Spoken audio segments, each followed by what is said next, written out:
Hi, எல்லோரும் எப்படி இருக்கிறீங்க? நம்ம இன்றைக்கி பார்க்க போகிறது கடையில் வாங்காமல் வீட்டிலையே ஈஸியான முறையில் எப்படி பருப்பு பொடி செய்யலாம் அப்படின்னு பார்க்கலாம். இந்த பருப்பு பொடி செஞ்சு வச்சிட்டிங்க அப்படின்னா குழம்பு வைக்காத நேரத்துலலாம் அவசரத்துக்கு ரொம்ப உதவியாக இருக்கும்.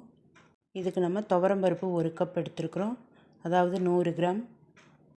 கடாயை மீடியம் ஃப்ளேமில் வச்சுட்டு வறுக்கணும். அடுத்தது பாசிப்பருப்பு 1 கப், அதுவும் 100 கிராம். கடாய் மீடியம் ஃப்ளேம்லேயே இருக்கட்டுங்க. அப்படியே இப்போ வறுத்துட்டே இருக்கணும். ஒரு 5லேருந்து 10 நிமிஷம் ஆகும் வறுக்கிறதுக்கு. கருக விட்டுறக்கூடாது. நல்லா பொன்னிறமாக வறுத்து எடுத்துக்கோங்க.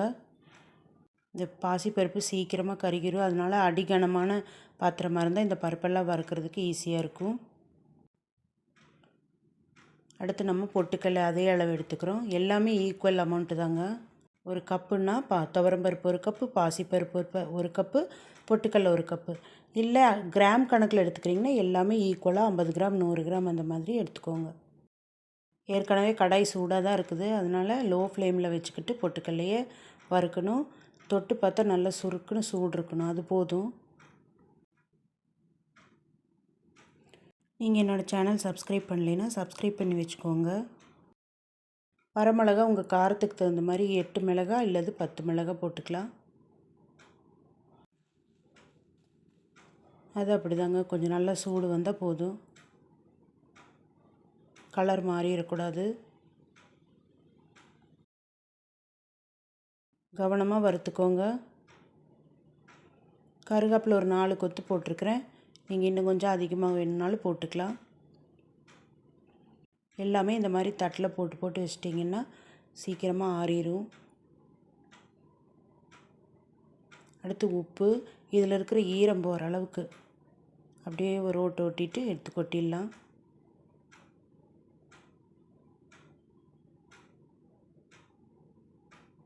பெருங்காயம் 1/2 ஸ்பூன் எண்ணெய் விட்டு வறுத்துக்கோங்க. நீங்கள் பொடியாக பெருங்காயம் போடுறீங்க அப்படின்னா மிக்ஸி ஜாரில் போட்டு அரைக்கிறீங்க இல்லைங்களா, அப்போ ஒரு 1/2 ஸ்பூன்லேருந்து 3/4 ஸ்பூன் உங்களுக்கு பெருங்காய தூள் ஸ்மெல்லு பிடிக்கும் அப்படின்னா 3/4 ஸ்பூன் கூட போட்டுக்கலாம். நாங்கள் இங்கே கட்டி பெருங்காயங்காட்டி எண்ணெயில் போட்டு பொரிக்கிறேன். பாருங்கள், எண்ணெய் பட்டோன்னு நல்லா பொரிஞ்சு உப்பி வருது. அப்போ தான் நமக்கு நல்லா மிக்சியில் அரைபடும். பாருங்கள், இந்த மாதிரி பொரிச்சு போட்டுக்கோங்க. அடுத்து சீரகம் 3/4 ஸ்பூன். அது அப்படி தான் லேசாக சூடுபட்டால் போதும், கருகிடக்கூடாது. கவனமாக வறுத்துக்கோங்க. மிளகு 1/2 ஸ்பூன். சீரகம் கொஞ்சம் வறுபட்டோன்னா மிளகு போட்டிங்கன்னா அந்த சூட்லேயே மிளகு ஒரு ஓட்டி ஓட்டி எடுத்துருங்க.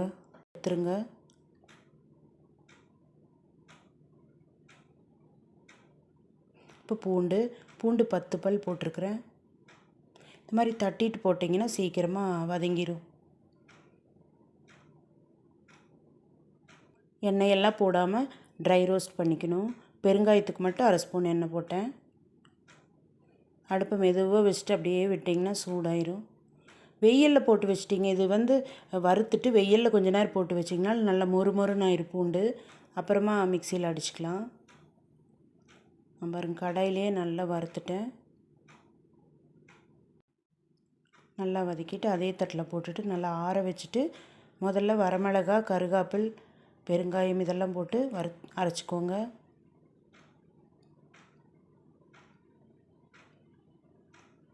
பூண்டு இதெல்லாம் சேர்த்து அரைச்சிட்டு ஒரு சுற்றி எடுத்துகிட்டு மறுபடி பருப்பு போட்டு அரைச்சிட்டு லாஸ்ட்டாக பொட்டுக்கடலை போட்டு சுற்றிக்கலாம். இப்போ பருப்பு பொடி ரெடி ஆயிடுச்சு. இது கொஞ்சம் ஆறுனதுக்கப்புறமா ஏர்டைட் கண்டெய்னரில் போட்டு வச்சுக்கோங்க. இந்த பொடி குவான்டிட்டி அதிகமாக செய்யணுன்னா இந்த மாதிரி எண்ணெய் இல்லாமல் செஞ்சிங்கன்னா கெட்டு போகாது. ரூம் டெம்பரேச்சர்லேயே 2லேருந்து 3 மாதம் வச்சுக்கலாங்க.